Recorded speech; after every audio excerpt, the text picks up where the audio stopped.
नमस्कार। फिर से हाजिर हूँ एक नई कहानी के साथ में। मैं हूँ राज। आप देख रहे हैं हाईवे नाइट। ये घटना हमें जो भेजे हैं उनका नाम बृजभूषण है।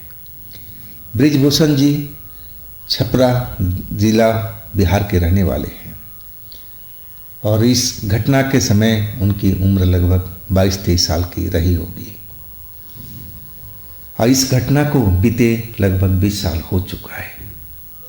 तो क्या हुआ था उनके साथ में, क्या घटी थी घटना, चलते हैं इनकी कहानी में। लेकिन दोस्तों, कहानी में जाने से पहले अगर आप मेरे चैनल पर पहली बार जुड़े हैं या फिर अभी तक मेरे चैनल को सब्सक्राइब नहीं किया है तो प्लीज़ कर लीजिए और साथ में बेल आइकन को ऑल पे करके दबाना ना भूलिएगा। दोस्तों, ये कहानी मेरे साथ में जब घटी थी जब मेरी उम्र 22-23 साल थी। मेरा नाम बृजभूषण है। मेरे पिता एक हलवाई हैं और एक दुकान उन्होंने कर रखी है मिठाई की और वही चलाते हैं। मेरा जो दुकान से घर है, गांव है, वो करीब 3 किलोमीटर की दूरी पर है और उसके बीच में एक बगीचा है जिसे आसपास के गांव वाले लोग उसको भूतिया बगीचा कहते हैं और उसी बगीचे के पास से एक रेलवे लाइन भी गुजरती है और वो दोनों जगह को माना जाता है कि ये हॉन्टेड जगह है। जब से मैंने होश संभाला था तो ऐसी ही बातें मैं सुनता आ रहा था कि वो भूतों वाला बगीचा है और रेलवे लाइन भी हॉन्टेड है, भूतहा है। हाँ, मैं अपना वक्त के साथ बढ़ता रहा, स्कूल जाने लगा, लेकिन मैंने अपने साथ में ऐसी कोई घटना नहीं हुई थी, ना देखी थी। हालांकि वो भी हमारा रास्ता जब बड़ा हो गया तो स्कूल का था, लेकिन हम लोग दिन में ही जाते थे और शाम से पहले लौट आते थे। तो रात में तो बहुत कम आना जाना होता था। कभी कभी होता भी था तो मैं अकेले नहीं होता था, मैं अपने परिवार, अपने पापा या अपने परिवार के किसी के साथ में होता था। तो ले दे करके मुझे विश्वास नहीं था कि आज के युग में भी भूत प्रेत नाम के कोई चीज़ होता है। मैं इन चीज़ों पर कभी भी विश्वास नहीं करता था। अब मैं बड़ा हो चुका था, 22-23 साल का हो चुका था। अब मैं पढ़ाई के साथ में अपने पिता का दुकान पर भी जाया करता था। उनका काम में हाथ बटाता था। मैं जब भी जाता तो पिताजी कोई ना कोई मिठाई बना रहे होते, मैं उन बारीकियों को सीखता और मैं इतना कुछ सीख गया था कि मैं आधा हलवाई तो बन ही चुका था। तो मुझे इस काम में भी रुचि थी, मज़ा भी आता था मिठाई वगैरह बनाने में। और एक शाम जब मैं आया था पढ़ाई से अपना, तो साइकिल खड़ा किया और घर में गया और माँ को बोला कि माँ, मैं जा रहा हूँ दुकान पर पिताजी के पास में। माँ बोली ठीक है चले जा। हाँ, तभी बोली रुक रुक रुक रुक। मैं रुक गया था। माँ एक लिफाफा लेके आई। आप बोली कि बेटा थैले में रख ले इसको, इसमें प्रसाद है माता रानी का, तू भी खा लेना और अपने पिताजी को भी दे देना। अब वो प्रसाद में लेकर के अपने थैले में रख दिया था जो साइकिल पर टंगा हुआ था। अब फिर अपने दुकान की तरफ निकल गया था। दुकान पर पहुंचा, साइकिल बगल में खड़ा कर दिया और उस प्रसाद को तो मैं भूल ही चुका था। अब पिताजी उस दिन मिठाई बना रहे थे और कुछ ऑर्डर भी था मिठाई का, तो अकेले परेशान हुए पड़े थे। जब मेरे को देखे तो हंसने लगे और वो बोले कि बृजभूषण, तू बिल्कुल सही टाइम पर आया है। देख, आज मिठाई का मेरे पास ऑर्डर भी है और मिठाई बना भी रहा हूँ, आ जा, लग जा मेरे साथ में। और फिर हम बाप बेटे मिठाई बनाने में जुट गए थे और बीच बीच में ग्राहक भी आते थे क्योंकि हमारी दुकान भी थी और मैं ग्राहक को जा कर के निपटाता था। उनको जो भी सामान चाहिए था, मिठाई चाहिए था, मैं देता था। अब इस काम में जो मिठाई का काम चल रहा था, अब रात के 10 बज गए थे और 10 बजे के बाद ही हमारे पिताजी दुकान को बढ़ाते थे और फिर उसी में वो रात में रुकते भी थे। अब फिर पिताजी ने बोला, ब्रिजभूषण चल अब काम खत्म हो गया है, अब तू फटाफट घर के साइड में निकल और देख सावधानी से जाना, रात का टाइम है। मैं बोला, पिताजी हम तो आते जाते रहते हैं, डरने वाली क्या बात है। पिताजी अब बोलने लगे कि ठीक है अब तू बड़ा हो गया है, खुद ही समझदार है, तो जा निकल जा। मैं अपना साइकिल उठाया और प्रसाद को मैं कतई भूल गया था। ना तो मैं खुद खाया ना पिताजी को ही दे पाया। अब मैं वापस चल दिया था। मैं जब उस बगीचे के पास पहुंचा जहां पर गांव के आसपास के लोग भी बताया करते थे कि वो भूतहा है, वो हॉन्टेड है। अब पास में वो जो रेलवे लाइन थी उसको भी लोग बताते थे। अब मैं उस जगह पर पहुंच चुका था। अंधेरा था लेकिन हम अपने रास्ते पर चलते जा रहे थे। हमें तो पता था कि हमें किधर से निकलना है। और तभी मैं रेलवे लाइन के पास पहुंचा। बगीचा थोड़ा सा आगे था, थोड़ी सी दूरी पर था वो। पहले रेलवे लाइन और फिर बगीचा आता था। और जब मैं रेलवे लाइन के करीब पहुंच गया तो मुझे किसी औरत की रोने की आवाज़ सुनाई पड़ी। वो आवाज़ सुन करके मैं थोड़ा बेचैन हो गया था कि आखिर ये इतनी रात को औरत की रोने की आवाज़ कहाँ से आ रही है। अब फिर मैंने देखना शुरू किया तो मैं देखता हूँ कि बीच रेलवे के ट्रैक पर एक औरत बैठी हुई है लाल कपड़ों में, और वो रोई जा रही है। मुझे लगा है कि बहुत दुखियारी औरत है, शायद घर से भाग होकर के आई है, शायद इसका इरादा रेल से टकराने का है, आत्महत्या करने का है। अब मैं एकदम डर गया था ये ख्याल मन में आते ही। अब मैं उसको रोकने के लिए साइकिल रोकी अपनी और सीधा उसके पास पहुंच गया था। पहुंचते ही कहने लगा, अरे बहन जी आप कौन हो और यहाँ पर क्या कर रही हो? आप अपने घर जाइए। देखिए गलत बात है, आप यहाँ पर रात में रुकिए मत, रेलवे लाइन है, गाड़ी यहाँ चलती रहती है, आप अपने घर जाइए। किस गांव की हैं आप? मैं बहुत सारा बात बोलते जा रहा था लेकिन वो औरत अपना सर नीचे झुकाए रोई जा रही थी। अब मैं बार बार बोल रहा था कि बहन जी उठ जाइए, बहन जी उठ जाइए, लेकिन वो मेरी बात जैसे सुनी ना रही हो, मेरे बात को इग्नोर कर रही थी। आखिरकार मैं उसके नज़दीक पहुंच गया। अब मैं उसका बाजू को पकड़ना चाहा, अभी टच भी नहीं किया था तब तक वो औरत ने अपना चेहरा ऊपर की तरफ कर दिया। और जैसे ही मैं उस चेहरे को देखा तो जैसे तो मेरे प्राण सूख गए थे। इतना भयानक चेहरा था उस औरत का कि मेरा रूह तक कांप गया था। वो लग रहा था कि देखने में आवाज़ जो सुनाई पड़ रही थी किसी जवान औरत की, लेकिन वो जवान औरत तो दिख नहीं रही थी। चेहरा बिल्कुल सूखा हुआ, सूखे आम की तरह था उसका। आंखें बिल्कुल धसी हुई। हाँ, उसके जो दांत थे जरूर बाहर सफ़ेद चमक रहे थे। आंखें धसी हुई अंदर की साइड में, और वो भी अंगार की तरह जल रही थी। और एक नज़र में देखते ही मैं समझ गया कि इंसान तो ऐसा होता नहीं है, जरूर ये कोई शैतान है, कोई प्रेत है, कोई चुड़ैल है। मुझे वो लोगों की बात याद आ गई थी जो इस जगह के बारे में बताया करते थे कि यहाँ पर ये जो इलाका है, जगह है, ये हॉन्टेड है और यहाँ पर ऐसी कुछ गतिविधि चलती रहती है जो भूतहा होती है। लेकिन मैं कभी इन चीज़ों को माना नहीं था। मैं स्टूडेंट था तो मुझे नहीं सिखाया गया था कि भूत प्रेत नाम के कोई चीज़ होती भी है। लेकिन अब तो मेरे सामने में ऐसी हालात थी और वो औरत जो बैठी हुई थी अब उठ करके खड़ी हो गई और वो रोना बंद कर दिया और फिर मेरी तरफ देख करके हंसने लगी और वो भी जोर जोर से। अब मैं तो इतना डरा हुआ था कि कुछ पल तो मैं वहीं पर खड़ा ही रह गया था। मेरे शरीर जैसे काम ही नहीं कर रहे थे डर के वजह से।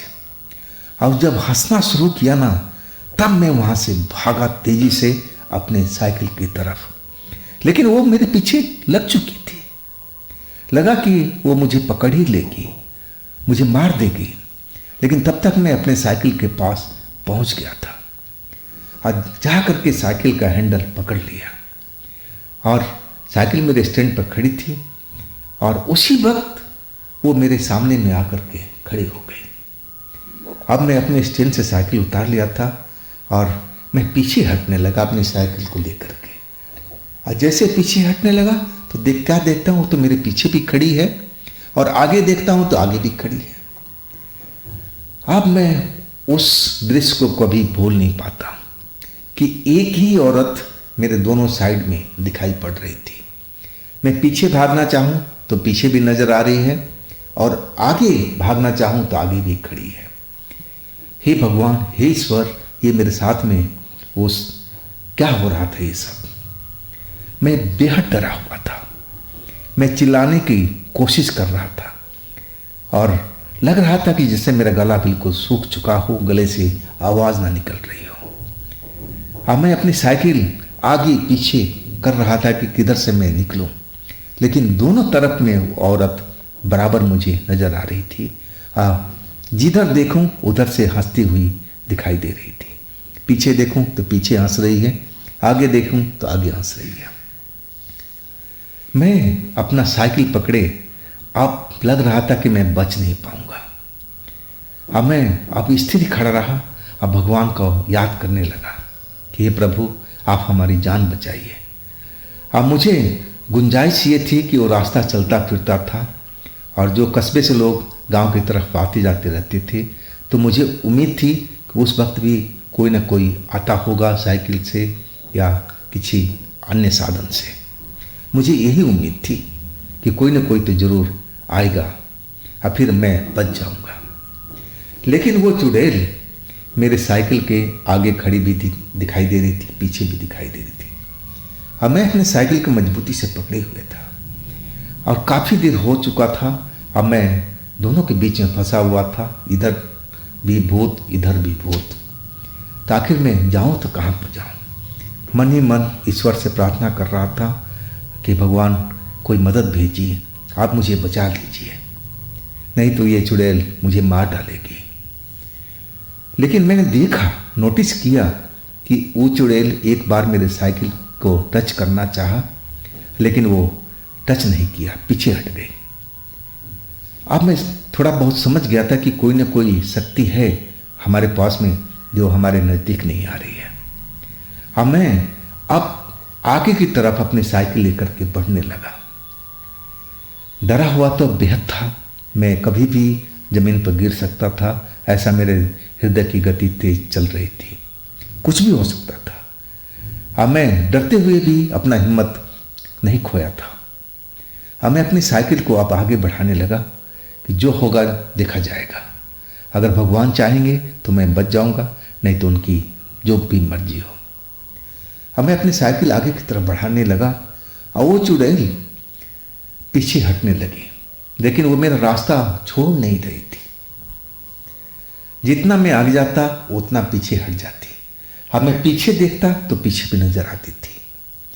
हाँ, ऐसे करते करते मैं उस बगीचे तक पहुंच गया था। हाँ, जैसे ही बगीचे में पहुंचा और अचानक ऐसे लगा कि बगीचे में बहुत शोरगुल हो रहा हो, आवाज़ें आ रही थी जिससे कई लोग बात कर रहे हो चिल्ला चिल्ला करके। और जैसे ही हम बगीचे के अंदर प्रवेश किए, वो चुड़ैल बिल्कुल गायब हो चुकी थी, वो नजर ही नहीं आई। अब तो मेरा हिम्मत था बिल्कुल बढ़ चुका था।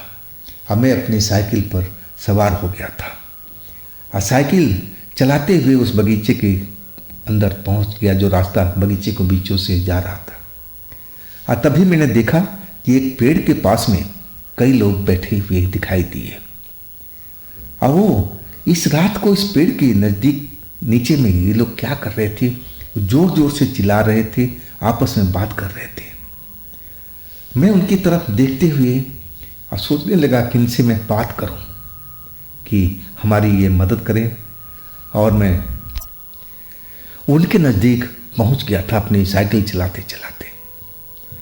मैं जब देखा नज़दीक पहुंच करके कि वो कम से कम 7-8 लोग तो थे वहाँ पर, जो पेड़ के नीचे बैठे हुए थे, एक दूसरे के साथ सटे हुए, और वो आपस में जोर जोर से वार्तालाप कर रहे थे।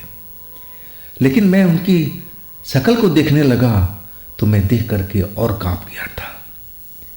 वो तो बहुत ही बेढंगे, वो तो चुड़ैल की तरह ही सारे दिख रहे थे जो यहाँ तक मेरे पीछा करते हुए आई थी। वो तो उन्हीं की जात बिरादरी के लग रहे थे। अब तो जैसे मेरा पसीना और निकलने लगा डर के मारे। लेकिन जो लोग बैठे हुए थे वहीं पर उठे नहीं।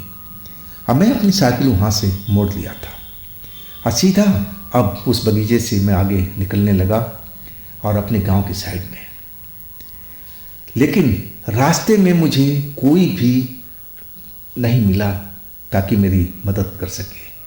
वो रास्ता तो चलता फिरता था, लेकिन उस रात को ना जाने क्या हुआ था कि कोई भी मुझे रास्ते में कोई भी यात्री दिखाई नहीं दिया। मैं अपने घर तक सकुशल पहुंच गया था, लेकिन मेरी हालत बहुत ही खराब हो चुकी थी। घर तक तो मैं पहुंच गया था, लेकिन घर के दरवाजे पर आकर के मैं गिर करके बेहोश हो गया था। और उसके बाद जब मेरी होश आया तो मैं अपने एक बिस्तर पर था। मेरी माँ मेरे पर कुछ जल छिड़क रही थी, कह रही थी, बेटा होश में आ जा, होश में आ जा। क्या हुआ तेरे साथ में? क्या किसी से झगड़ा करके आया है? लड़ाई झगड़ा हुआ है? मैं जब अपनी आँख खोला तो मैं देखा कि मेरे सामने में माँ है, और माँ का चेहरा देख करके तो हौसला ऐसे ही बढ़ जाता है। सबसे प्यारी बच्चों को तो माँ ही होती है, और माँ के आंचल में ऐसा लगता है कि सारा सुख, दुनिया की सब कुछ जो भी चीज़ है उनके आंचल में आ चुका है। अब मैं वही किया, मैं झट से अपनी माँ के आंचल में छुप गया। माँ मुझे बचा लो, माँ, माँ मुझे बचा लो। अब माँ कहने लगी कि ब्रिजभूषण हुआ क्या मेरे बच्चे, बात तो बता। अब फिर मैंने आंचल में अपना चेहरा छुपाए हुए अब सारा कुछ बताने लगा। मेरी माँ सारी बात सुन करके और डर चुकी थी वो भी, लेकिन उसका हौसला काफ़ी था मेरी माँ का। वो कहने लगी कि बच्चा डर मत, डर मत, कुछ नहीं होगा तेरे को, कुछ नहीं होगा, तू निश्चित रह, तू बिल्कुल सुरक्षित है। अब जैसे तैसे हम दोनों ने रात बिताई थी डरते हुए, और फिर सुबह में मुझे नींद आ गई थी। जब सुबह मैं उठा तो बिल्कुल फ्रेश था। डर तो था अंदर में, लेकिन अब दिन का टाइम था तो अब डर तो थोड़ा निकल चुका था, लेकिन रात की घटना से मैं परेशान तो जरूर था। अब फिर मेरी माँ मुझे कहने लगी कि तूने प्रसाद अपने पिताजी को नहीं दिया था, और तू भी नहीं खाया था, तेरी वो थैले में ही प्रसाद पड़ा रहा था। मैंने कहा कि माँ मैं भूल गया था, मुझे ध्यान नहीं था। और तभी माँ कहने लगी कि बेटा ये तेरा भुलक्कड़पन ही तेरी जान रात में कल बचाया है। अगर ये प्रसाद तेरे साथ साइकिल में नहीं होता, उस थैले में, तो वो चुड़ैल भी तुझे मारने की कोशिश करती, और जो तुझे बगीचे में वो लोग भूत दिखाई दिए थे जो पेड़ के नीचे बैठे हुए थे, वो भी तुझे नहीं छोड़ते। तो ये माता रानी का प्रसाद का शक्ति था बेटा कि तू उस रात में बच गया था। हम माता रानी भी चाहती थी कि ये प्रसाद तू ना खाए, ना अपना पिताजी को दे, ताकि तू सुरक्षित घर पर पहुंच सके। अब तो जैसे मैं वो बात सुना तो सही में मुझे विश्वास होने लगा था कि हाँ, जो थैला मेरे साइकिल पर टंगा हुआ था, और वो जैसे ही चुड़ैल छूना चाहा लेकिन वो पीछे हट गई थी, तो इसका मतलब यही था कि वो प्रसाद से डर करके पीछे हट गई थी। अब मैं माता रानी को हाथ जोड़ दिया था कि धन्य हो माता रानी। तो दोस्तों, ये थी ब्रिजभूषण जी की अपनी आप बीती। अगर आपके पास भी ऐसी कोई घटना है तो आप मुझे ज़रूर बताइएगा। मेरे इंस्टाग्राम पर या मेरे व्हाट्सएप नंबर पर। और ये चैनल भी आप ही का है दोस्तों, तो इसको भी अपना प्यार दीजिए, लाइक करिए, सब्सक्राइब कीजिए, शेयर कीजिए। और फिर हम मिलते हैं एक रोज़ नई तरह की घटना में, नई कहानी में। आप लोग अपना ख्याल रखिएगा। नमस्कार।